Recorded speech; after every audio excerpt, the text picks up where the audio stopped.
Bismillahirrahmanirrahim. Assalamualaikum warahmatullahi wabarakatuh. Perkenalkan, nama saya Hikmah Puspitasari, NIM 50 11832, lokal 5A, ekonomi syariah. Dosen penempuh Sri Rahmah SE ME, mata kuliah Keuangan Publik Islam. Baiklah, di sini saya akan memperjelaskan tentang belanja pengeluaran negara. Pengertian pengeluaran negara.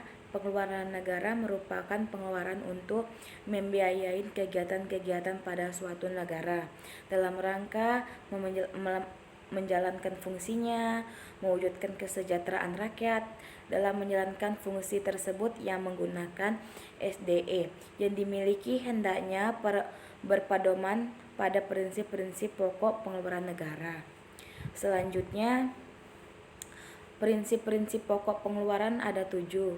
Yang pertama, prinsip atau azas moralitas. Yang kedua, prinsip nasionalitas. Yang ketiga, prinsip kerakyatan. Yang keempat, azas rasionalitas. Yang kelima, azas fungsionalitas. Yang keenam, azas perkembangan. Yang ketujuh, azas keseimbangan dan keadilan. Selanjutnya, itu ada macam-macam pengeluaran negara. Belanja pemerintah pusat dikelompok sebagai berikut. Itu ada 3. Yang pertama, belanja pemerintahan pusat menurut organisasi atau bagian anggaran. Yang kedua, belanja pemerintah pusat menurut fungsi. Yang ketiga, belanja pemerintah pusat menurut jenis belanja, meliputi seperti belanja pegawai, belanja barang, belanja modal, pembayaran bunga utang, subsidi, belanja hibah sosial, belanja dan lain-lain.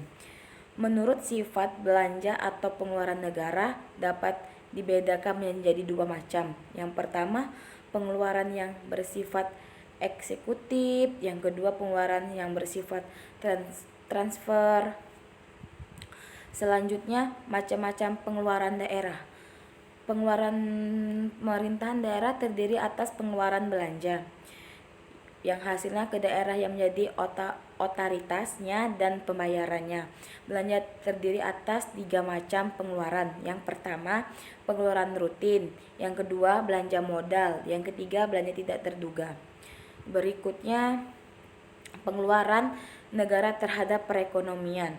Ada beberapa sektor perekonomian yang umumnya terpengaruh oleh besar atau kecilnya pengeluaran negara yang di antaranya. Yang pertama, sektor produksi, sektor distribusi. Yang ketiga, sektor konsumsi masyarakat.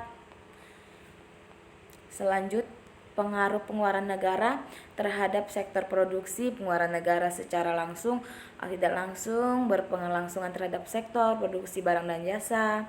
Pengeluaran pemerintah untuk mengadakan barang dan jasa akan berpengaruh secara langsung terhadap produksi barang dan jasa yang dibutuhkan pemerintah.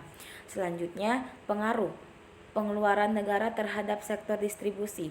Pengeluaran negara secara langsung atau tidak langsung berpengaruh terhadap sektor distribusi barang dan jasa.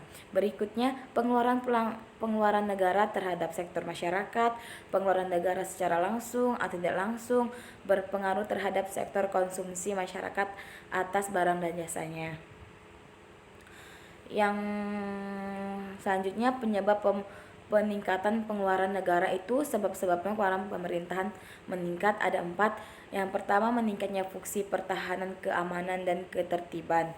Yang kedua, meningkatkan fungsi pemerintahan. Yang ketiga, meningkatnya fungsi perbankan. Yang keempat, meningkatkan fungsi perbangunan. Selanjutnya, pengeluaran merupakan yang pertama, pengeluaran merupakan investasi yang menambah kekuatan dan ketahanan ekonomi di masa yang akan datang.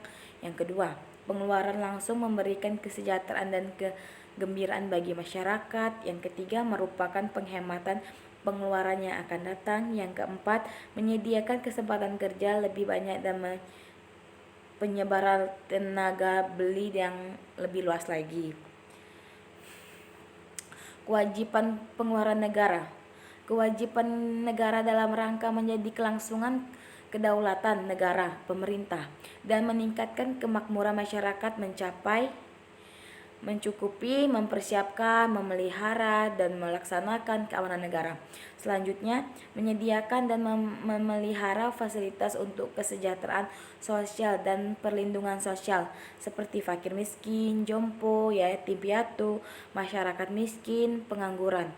Yang ketiga, menyediakan dan memelihara fasilitas kesehatan. Yang keempat, menyediakan dan memelihara fasilitas pendidikan.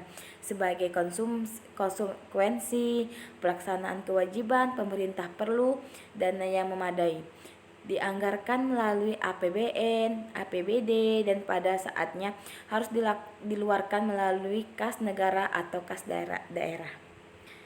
Baiklah, terima kasih. Mungkin hanya itu yang bisa saya ucapkan. Mungkin terima kasih. Kurang dan lebihnya mohon maaf. Saya akhiri. Wassalamualaikum warahmatullahi wabarakatuh.